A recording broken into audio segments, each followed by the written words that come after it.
Salut et bienvenue dans la saison 2 de Biscotte, le podcast qui croustille dans les oreilles. Prends une pinte de bière au beurre, ton lembas et un café, et prépare-toi au voyage.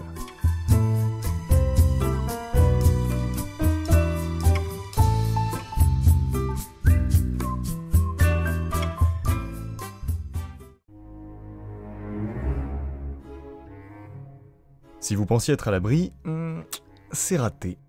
Vous qui vivez dans la lumière, faites attention aux ombres.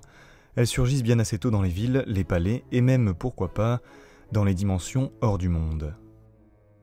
Les coupes jarrets et autres malfrats aiment à glisser dans la douce encolure de la nuit, leurs mains glacées, et en la refermant, c'est un coup qu'ils attrapent. Mais ils ne sont pas les seuls à en profiter. Qu'en est-il du sempiternel voleur ? Oui, celui qui commence avec bien peu de points de vie dans Donjons et Dragons, ou bien qui invoque l'obscurité avec une magie profane. Pour lui, l'ombre est une matière comme une autre, un sol supplémentaire sur lequel marcher. Pourquoi ne pas citer bien évidemment les marches-ombres des univers de Pierre Bottero qui sont littéralement des artisans de la nuit. Mais l'ombre, c'est aussi l'inconnu pour le joueur. Il tente un jet de perception pour savoir ce qui s'y cache, et certains traits raciaux vous permettent de la percer à jour. L'ombre est un outil donc pour la narration. Les méchants citaires et les vilains machiavéliques y ourdissent des plans maléfiques. Soyez donc comme l'un d'eux, et mettez un peu d'ombre dans votre scénario, car ce sont les zones d'ombre qui vont pousser vos joueurs à aller de l'avant. Il n'y a aucun enjeu, aucune excitation à avancer sur un chemin connu dont on voit l'arrivée. Au contraire, l'inconnu profile une aventure pleine de promesses. Car l'ombre, c'est la question à laquelle il faut répondre. Pour sa survie d'abord, me suit-on ? Pour la mission que l'on nous a donnée ensuite, le frère du prince a-t-il prévu de le tuer ? Et dans l'ombre, les plus orgueilleux dévoileront enfin leur faiblesse. En effet, il est aisé de faire le bon choix avec toutes les cartes en main. Il est plus difficile de les assumer lorsque l'on est incertain. Il sera de votre ressort de voler un peu de ces cartes, ou bien de les tronquer.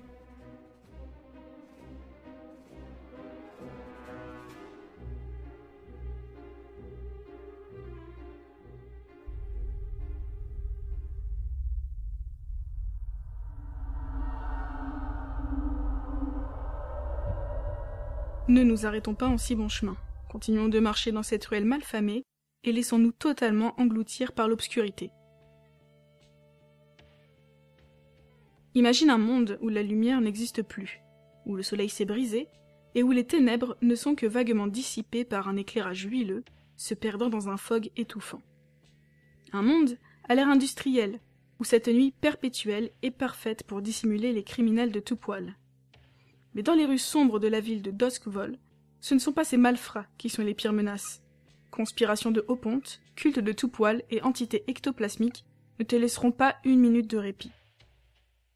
Ce monde, c'est celui de Blades in the Dark, un jeu de rôle par John Harper, paru en 2015, qui a eu sa traduction en français l'année dernière. Comme tous les jeux estampillés Forged in the Dark, il te propose d'incarner une bande, un groupe. Ici, laisse-toi aller à ton côté sombre.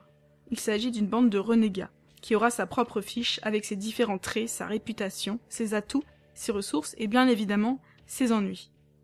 Tu pourras choisir parmi différents archétypes de criminels, allant du génie machiavélique à l'espion insaisissable, en passant par le gros bras, qui broierait tout le monde au premier regard. Le système de jeu permet de te plonger directement au cœur de l'action, et t'épargne les 2 heures de préparation pour votre prochain coup qui, de toute manière, sera totalement caduque lorsque vous serez repéré par le premier garde. Pas d'inquiétude, vous ne serez pas démunis, car le jeu prévoit un système de flashback pour répondre aux différents problèmes que vous pourriez éventuellement rencontrer, et ce, au prix d'un tout petit point de stress. Et oui, dans un monde aussi torturé que celui de Blades in the Dark, toute action a un prix à payer, et tu dois aussi t'attendre à en subir les conséquences.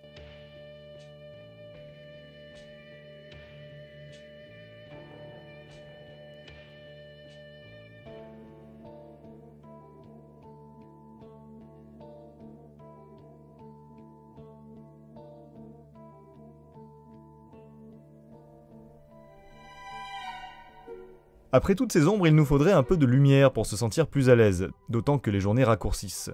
Ainsi, dans le prochain épisode, nous allons éclairer vos lanternes, n'est-ce pas, mon cher Watson ? On enchaîne avec une musique qui n'a rien à voir avec Sherlock Holmes, ou alors peut-être un peu. Qu'on ne me dise pas que je ne vous donne pas assez d'indices.